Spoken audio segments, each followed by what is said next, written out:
Indic Nepal YouTube च्यानलको virtual learning प्लेटफर्ममा हजुरहरूलाई स्वागत छ। आज हामीले अपरेटिङ सिस्टमको डेडलक च्याप्टरको यो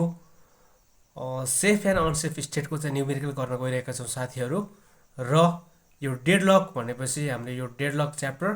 र डेडलक भनेको चाहिँ के हो भन्दाखेरि प्रोसेसहरू चाहिँ ब्लक हुने स्टेटलाई चाहिँ हामीले डेडलक भनिन्छ। र अपरेटिङ सिस्टममा चाहिँ डिफ्रेन्ट प्रोसेसहरू चाहिँ रिसोर्स नपाएर ब्लक हुन्छ र नेसेसरी कन्डिसन्स फर डेडलकमा 4टा छ, हजुरहरूले थ्योरी पढिसक्नु भएको छ। र त्यो डेडलकलाई चाहिँ हामीले ह्यान्डल गर्दाखेरि चाहिँ 4 किसिमले चाहिँ हामीले डेडलकलाई ह्यान्डल गर्न सकिन्छ। स्ट्र्याटेजिज फर ह्यान्डलिङ डेडलक भनेको डेडलक ह्यान्डल गर्ने 4 किसिमको तरिका छ। पहिलो भनेको डेडलक इग्नोरेन्स, दोस्रो भनेको डेडलक प्रिभेन्सन, तेस्रो भनेको चाहिँ डेडलक एभोइडेन्स, र चौथो भनेको डेडलक डिटेक्सन एन्ड रिकभरी, र तेस्रो स्टेट भनेको डेडलक एभोइडेन्स भनेको चाहिँ यसमा चाहिँ हामीले हाम्रो सिस्टमको प्रोसेसहरू चाहिँ सेफ अथवा अनसेफ के छ भनेर चाहिँ हामीले चेक गर्न सकिन्छ। र कसरी चेक गर्ने भन्दाखेरि यसको बारेमा चाहिँ हामीले न्युमेरिकल गर्न गइरहेका छौँ। र सेफ स्टेट भनेको के हो भन्दाखेरि सबै प्रोसेसहरू चाहिँ फिनिस हुन्छ भनेको सबै प्रोसेसहरूले रिसोर्सको स्ट्यान्स पाउँछ र त्यसले चाहिँ आफ्नो टास्क पर्फर्म गर्छ। त्यही भएर चाहिँ सेफ स्टेट हुनु भनेको डेडलक छैन भन्ने बुझिन्छ भने अनसेफ स्टेट भनेको चाहिँ यसले चाहिँ सबै प्रोसेसहरूले के अरे रिसोर्सको स्ट्यान्स पाउँछ भनेर ग्यारेन्टी गर्न सक्दैन। सो अनसेफ स्टेटमा चाहिँ डेडलक मे अकर भनेको डेडलक हुन पनि सक्छ भनेर चाहिँ यसले भन्छ। र यहाँ चाहिँ हाम्रो क्वेसन रहेको छ। क्वेसनमा चाहिँ check the following system of process is safe or unsafe state. र यहाँ चाहिँ हाम्रो सिस्टममा चाहिँ 3वटा प्रोसेस छ एबिसी। र यहाँ चाहिँ हाम्रो यो रिसोर्सको दिएको छ। जस्तै ए भन्ने प्रोसेसको लागि कुनै पनि टास्क पर्फर्म गर्नको लागि चाहिँ म्याक्सिमम भनेको अथवा 9वटा चाहिँ स्ट्यान्स चाहिन्छ हैन, 9वटा रिसोर्सको स्ट्यान्स चाहिन्छ। तर यति बेला चाहिँ यसलाई एलोकेसन भनेको 3वटा भएको छ, बीलाई 4वटा चाहिन्छ तर 2वटा एलोकेसन भएको छ, सीलाई चाहिँ 7वटा चाहिन्छ, यहाँ चाहिँ 2वटा एलोकेसन भएको छ। अब हामीले चाहिँ कतिवटा चाहिन्छ त भन्दा चाहिँ अब रिक्वायर्ड, यहाँ चाहिँ हामीले रिक्वायर्ड भनेर चाहिँ हामीले निकाल्न पर्छ। रिक्वायर्ड कतिवटा बाँकी रह्यो भन्दाखेरि हामीले अब यसमा कतिवटा बाँकी रह्यो त, जस्तै ए भन्ने यसलाई चाहिँ कुनै पनि टास्क पर्फर्म गर्नको लागि 9वटा चाहिन्थ्यो। अब चाहिँ अझै कतिवटा चाहिन्छ भन्दाखेरि 9 - 3 भनेको 6वटा चाहिन्छ। त्यसपछि फेरि बीलाई कतिवटा चाहिन्छ भन्दाखेरि 4 - 2 भनेको अझै बीलाई चाहिँ 2वटा चाहिँदो रहेछ हैन। यो इन्स्ट्यान्स पुरा भइसकेपछि मात्रै यसले चाहिँ टास्क पर्फर्म गर्छ। सीलाई चाहिँ कतिवटा चाहिन्छ भन्दाखेरि 7बाट 2 घटाउने 5, यतिवटा चाहिँ यसलाई रिक्वायर्ड भयो। र हामीसित अर्को के इन्फर्मेसन छ भन्दाखेरि चाहिँ the total number of instances available for resource is 10 भनेको हामीसित चाहिँ total number of instances available for resource भनेको 10वटा एभाइलेबल छ। र कतिवटा एलोकेसन भयो भन्दाखेरि हामीले जोड्ने एलोकेसन भएको भनेको 3वटा, यसलाई 3वटा, बीलाई 2वटा, सीलाई 2वटा, र टोटल भनेको यहाँ 7वटा एलोकेसन भयो। अब चाहिँ हामीले फ्री रिसोर्स क्याल्कुलेसन गर्नुपर्छ। फ्री रिसोर्स अथवा resource available for next allocation हामीले क्याल्कुलेसन गर्ने। जस्तै हाम्रो रिसोर्स एभाइलेबल यहाँ चाहिँ मैले यहाँ लेख्छु available instance of resource for next allocation. Next एलोकेसनको लागि हामीसित कतिवटा एभाइलेबल भयो भन्दाखेरि यहाँ चाहिँ अहिले हामीसित चाहिँ 10वटा एभाइलेबल हो। 10वटा एभाइलेबल मध्ये चाहिँ 7वटा एलोकेट भइसक्यो भनेपछि 10 - 7 गर्दाखेरि चाहिँ हाम्रो नेक्स्ट एलोकेसनको लागि चाहिँ 3वटा फ्री भयो अथवा चाहिँ हाम्रो 3वटा बाँकी छ भनेको। अब हामीले चाहिँ एबिसी अब कुनै एउटा प्रोसेसर लिएर चाहिँ हामीले स्टार्ट गर्ने हो। जस्तै हामीले चाहिँ सुरुमा चाहिँ एबाट स्टार्ट गरौँ है। र एबाट स्टार्ट गर्दाखेरि यसले आफ्नो टास्क पर्फर्म गर्न सक्छ किन भनेर हामीले चेक गर्ने। जस्तै यहाँ चाहिँ हामीले के हुन्छ भन्दा if we start with process एबाट चाहिँ हामीले स्टार्ट गर्ने। र प्रोसेस एबाट स्टार्ट गरिसकेपछि प्रोसेस एको इन्फर्मेसनहरू यहाँ टेबलको इन्फर्मेसनहरू मैले यहाँ लेखेँ। त्यसपछि हामीसित रहेको फ्री रिसोर्स भनेको 3वटा रिसोर्स चाहिँ यसलाई चाहिँ अहिले 3वटा एलोकेसन भएको थियो। यसलाई चाहिँ टास्क पर्फर्म गर्नको लागि 9वटा चाहिन्छ। रिक्वायर्ड भनेको 6वटा। यो 3वटा चाहिँ मैले यो फेरि यसलाई एसाइन गरेँ भने एको चाहिँ 6वटा एलोकेसन भयो। भनेपछि यसलाई रिक्वायर्ड भनेको 6 - 3 भनेको 3 वटा रिक्वायर्ड भयो भनेपछि मैले बाँकी रहेको 3 वटा रिसोर्स सबै चाहिँ मैले यसलाई नै एलोकेसन गरे पनि यसलाई फेरि यसले टास्क पर्फर्म गर्नका लागि चाहिँ बाँकी 3 वटा रिसोर्स यसलाई अझै चाहिन्छ भनेको यसको मिनिङ के हो भन्दा हामीले चाहिँ एबाट स्टार्ट गर्न सकिन्न अझै यसलाई 3 वटा चाहियो भनेपछि यसले के बुझिन्छ भन्दा does not execute this process यो प्रोसेस चाहिँ एक्जिक्युट गर्न हामीले सकिन्न त्यसपछि हामीले एबाट नसकिसकेपछि फेरि हामीले चाहिँ केबाट स्टार्ट गर्नु पर्यो भन्दाखेरि बीबाट स्टार्ट गर्नु पर्यो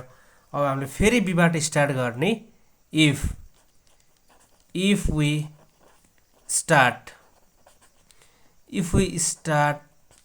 विथ प्रोसेस क्यापिटल बी भन्ने प्रोसेसबाट चाहिँ हामीले स्टार्ट गर्ने र क्यापिटल बी भन्ने प्रोसेसबाट स्टार्ट गर्दाखेरि फेरि मैले बीको टेबललाई चाहिँ जस्ताको त्यस्तै लेख्छु र यहाँ चाहिँ मैले बीको टेबल लेखिसकेको छु र बीलाई चाहिँ यसको टास्क पर्फर्म गर्नको लागि चाहिँ 4 वटा इन्स्ट्यान्स अफ रिसोर्स चाहिन्छ र 4 टा मध्ये चाहिँ यो 2 वटा यो 2 वटा चाहिँ एलोकेसन भइसकेको छ अब रिक्वायर्ड भनेको 2 वटा र हामीसित रहेको चाहिँ हामीसित चाहिँ फ्री रिसोर्स 3 टा छ भनेपछि यसलाई चाहिँ 3 टा मध्ये यसलाई चाहिँ 2 टा चाहिँ हामीले 2 टा चाहियो भनेपछि यसलाई चाहिँ 2 टा हामीले चाहिँ एलोकेसन गर्न सक्यो भनेपछि 2 + 2 = 4 भनेपछि 4 टा चाहिन्थ्यो यसलाई चाहिँ 4 टा एलोकेसन भयो र रिक्वायर्ड भनेको चाहिँ 2 - 2 यसलाई जति जोडिन्छ त्यति यता घटाउने भनेपछि यसलाई चाहिँ 0 भनेपछि 4 टा यसलाई चाहिँ इन्स्ट्यान्स अफ रिसोर्स चाहिन्थ्यो र 4 टा एलोकेसन भयो भनेपछि यसले चाहिँ एक्जिक्युट गर्न सक्छ बीले चाहिँ एक्जिक्युसन गर्न सक्छ यो 0 आएपछि चाहिँ के हुन्छ भन्दा हामीले चाहिँ बीलाई चाहिँ एक्जिक्युसन गराउने हो एक्जिक्युसन स्टार्ट्स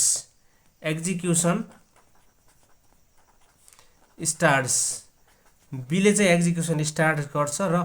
बीले एक्जिक्युसन स्टार्ट गरिसकेपछि बीले एक्जिक्युसन गर्न सकिसकेपछि चाहिँ यसको 4 वटा जो 4 टा एलोकेसन भएको रिसोर्स मध्ये यसले चाहिँ सबैलाई चाहिँ रिलिज गरिदिन्छ एन्ड रिलिज अल रिसोर्सेस यसले परे गरेको सबै रिसोर्सहरूलाई चाहिँ यसले रिलिज गर्छ त्यसपछि हामीले चाहिँ रिमेनिङ अब चाहिँ रिमेनिङ यो बीले युज गरिसकेपछि हाम्रो रिमेनिङ कति बाँकी थियो भन्दाखेरि रिमेनिङ रिसोर्स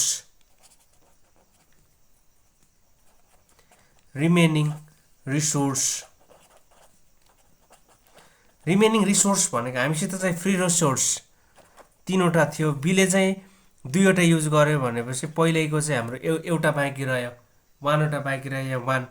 त्यसपछि बीले चाहिँ यो एक्जिक्युसन गर्न सकिसकेपछि बीले चाहिँ 4 टा इन्स्ट्यान्स अफ रिसोर्स युज गरेको भनेपछि बीले चाहिँ 4 टा चाहिँ रिलिज गरिदिन्छ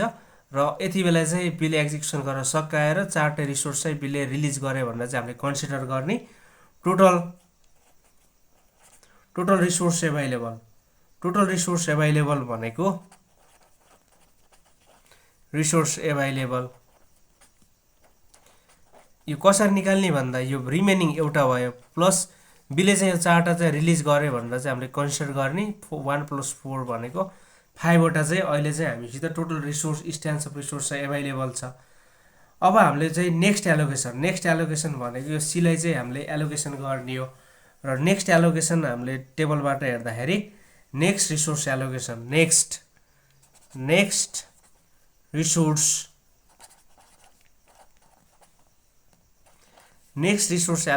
भनेको अब हामीले चाहिँ सीलाई चाहिँ रिसोर्स एलोकेसन गर्ने र मैले चाहिँ यो माथिको टेबल चाहिँ फेरि बनाउँछु र मैले माथिको टेबल बनाइसकेको छु र हामीले यसलाई चाहिँ स्टार्ट गरिएको छैन बीलाई चाहिँ हामीले बीबाट एक्जिक्युसन स्टार्ट गरियो भनिसकेपछि चाहिँ बीको चाहिँ यो एक्जिक्युसन स्टार्ट गरिसक्यो भने यो सबै 0 गराइदिनु होला यो रिक्वायर्ड प्लस यो म्याक्सिमम अनि अर्को भनेको चाहिँ हाम्रो एलोकेसन भएको 3 वटै 0 गराइदिनु होला बीको 3 वटै 0 भयो र त्यसपछि हाम्रो चाहिँ हामीसित एभाइलेबल भनेको चाहिँ total resource available instance of resource available भनेको 5 वटा हो र सीको हेर्नुहुन्छ भने सीलाई चाहिँ हाम्रो सीको एलोकेसन 2 वटा हो र सीलाई चाहिँ कुनै पनि टास्क एक्जिक्युसन गर्नको लागि चाहिँ म्याक्सिमम 7 वटा चाहिने इन्स्ट्यान्स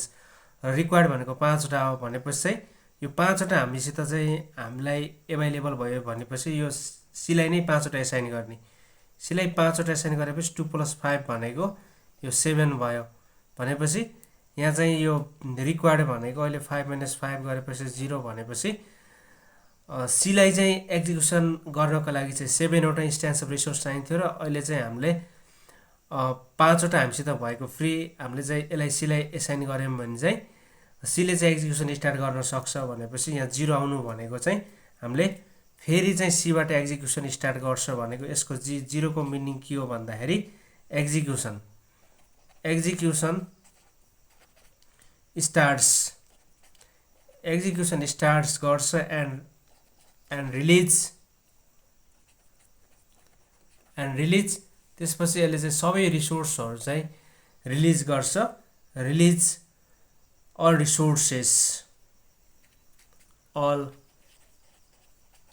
रिसोर्सेस सीले चाहिँ एक्जिक्युसन स्टार्ट गरिसकेपछि यसले एक्जिक्युसन सकाउँछ र यस्तो भएको 7 वटा चाहिँ रिसोर्सहरू यसले चाहिँ रिलिज गर्छ त्यसपछि हामीसित सीले चाहिँ यसित भएको सबै चाहिँ रिसोर्स एलोकेसन गरिसकेपछि चाहिँ के हुन्छ भन्दाखेरि टोटल रिसोर्स एभाइलेबल हामीसित चाहिँ टोटल रिसोर्स एभाइलेबल भनेको टोटल रिसोर्स एभाइलेबल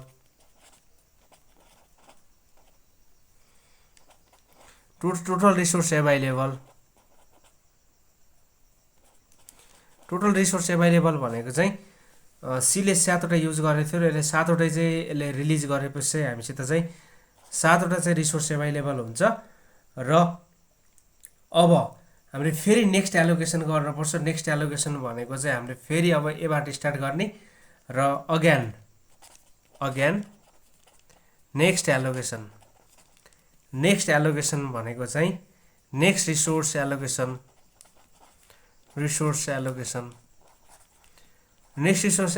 भनेको फेरि मैले यो टेबल बनाउँछु र टेबलमा चाहिँ हामीले फेरि यसलाई चाहिँ हामीले इन्स्ट्यान्स अफ रिसोर्स चाहिँ एभाइलेबल गराइन्छ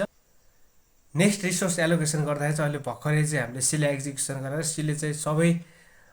इन्स्ट्यान्स अफ रिसोर्स रिलिज गरेको त्यही भएर चाहिँ सीकोमा चाहिँ 3 वटैमा 0 गराउनुलाई साथीहरू त्यसपछि अब चाहिँ हामीले हाम्रो एभाइलेबल रिसोर्सलाई चाहिँ हामीले चाहिँ यसलाई चाहिँ दिने हो र हामीसित चाहिँ टोटल एभाइलेबल रिसोर्स भनेको चाहिँ 7 वटा छ यहाँ चाहिँ क्याल्कुलेसन भर्खरै यो भनेको 7 वटा भनेको चाहिँ सीले रिलिज गर्दैको र यसलाई चाहिँ 6 वटा रिक्वायर्ड हुने हो हैन 9 वटा भएपछि यसले एक्जिक्युसन चाहिँ यसले टास्क पर्फर्म गर्छ भनेपछि यो 7 वटा मध्ये चाहिँ 6 वटा यसलाई एसाइन गरिन्छ 6 लाई यो 6 लाई यसलाई एसाइन गरिन्छ यसलाई एसाइन गरिसकेपछि चाहिँ यो 6 - 6 भनेको चाहिँ 0 भनेको अब एबाट चाहिँ एक्जिक्युसन स्टार्ट हुन्छ र एबाट एक्जिक्युसन स्टार्ट भइसकेपछि चाहिँ हाम्रो रिमेनिङ यसले चाहिँ एक्जिक्युसन स्टार्ट गर्छ र यसले चाहिँ एक्जिक्युसन स्टार्ट गरेपछि चाहिँ यसले फेरि के अरे यसले युज गरेको रिसोर्स चाहिँ सबै एभाइलेबल गरिदिन्छ भनेपछि हाम्रो रिमेनिङ रिसोर्स रिमेनिङ इन्स्ट्यान्स अथवा चाहिँ रिमेनिङ इन्स्ट्यान्स अफ रिसोर्स भनेको चाहिँ हामीसित 7 वटा बाँकी थियो 7 टा मध्ये चाहिँ हामीले 6 वटा चाहिँ यसलाई एलोकेसन गऱ्यौँ एउटा बाँकी रह्यो र एउटा बाँकी रहिसक्यो र